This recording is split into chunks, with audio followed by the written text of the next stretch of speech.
نمک باید همی سرگوشتی موی داشته که بله. بسم الله الرحمن الرحیم. آنوزم از برادر سهراب ماهی میگیریم چون هم مناسبت خوب دارد، نرخ و نوارش هم خوب است. بسم الله الرحمن الرحیم.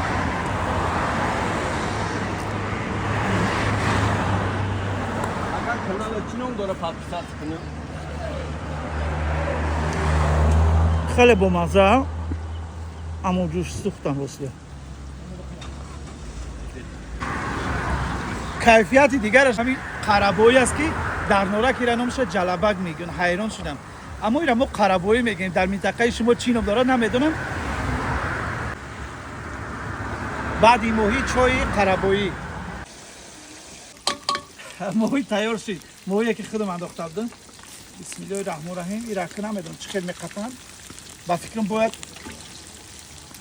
یک بوده. آزه کمتر منتظر باید شد روغنش تا آخر ریزد. برای دیگوستاسیا کردن ماهی باید با سر دسترخوان رفت و اول از شربت لیمو استفاده کرد.